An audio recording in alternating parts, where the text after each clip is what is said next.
Hello po sa lahat! Ngayong araw ay magluluto na naman ako para sa aming hapunan.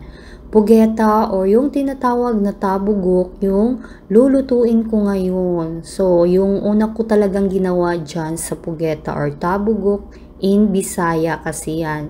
So, nilinis ko siya. Then after, nilagay ko siya sa kaldero at inantay ko siyang lumabas yung kanyang sariling sabaw. Hindi ko siya dinagdagan ng tubig.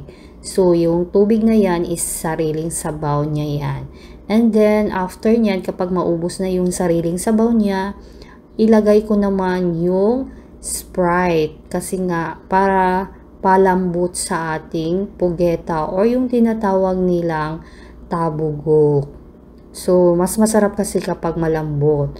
So, ayan na yung ating Sprite. Nakabili na ako 1 litro pero hindi ko siya uubusin. Konti lang naman yung kakailanganin natin dyan. So, yung pugeta talaga, masarap yan kahit anong klaseng luto. Matinula man or mapaadobo na ko. Sobrang sarap niyan. Malambot na yung pugeta or yung tinatawag nilang tabugok. So, after dyan, kailangan ko siya hiwain para i-ready ko siya para sa adobo. So, nagpapainit na rin ako ng mantika doon sa kawali. And yan, naglagay na ako ng ahos. Ginisa ko na yung ahos.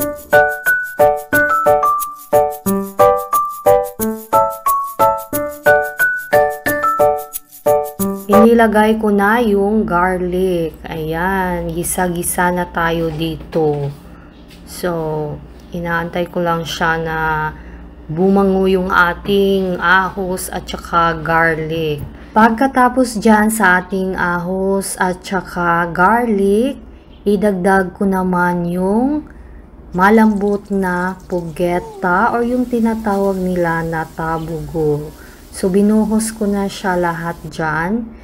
And pagkatapos nito is kailangan naman natin siya halo ng maayos para lahat talaga maigisa siya. Kailangan natin haluin ng maayos and yan, lumabas na yung kanyang bango dahil sa ahos at saka garlic. Pagkatapos, idagdag ko naman yung sabaw sa pagpapakulo kanina gamit yung Sprite. Kasi nga may kaunting naiwan. So, dagdag pampalasa sa ating niloto. Naglagay na ako ng asin,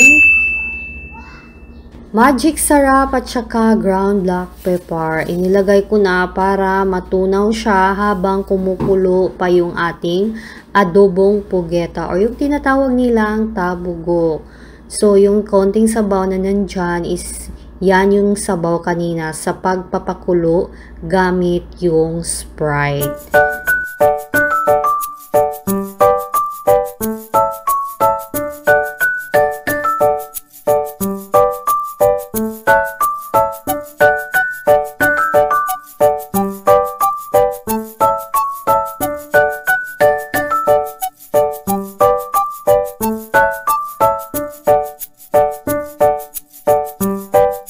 Pagkatapos ng ilang minuto, ito na yung ating adobong pugeta. Kaunti na lang yung kanyang sabaw.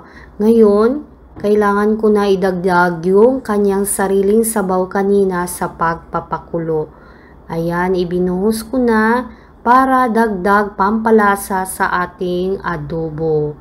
So, mas gusto ko kasi yung adobo na may sabaw-sabaw. Hindi masyadong dry or mala. So, ayan, ibinuhos ko na siya. And, pakuluan ko muna para ma-absorb yung kanyang pampalasa at saka yung sariling sabaw. So, yan na yung itsura. Luto na talaga yung ating adobo. So, yung pinakagusto ko dito is yung ata, yung maitim na nandun sa kanyang ulo. Napakasarap kainin. So, yan na yung ating adobo.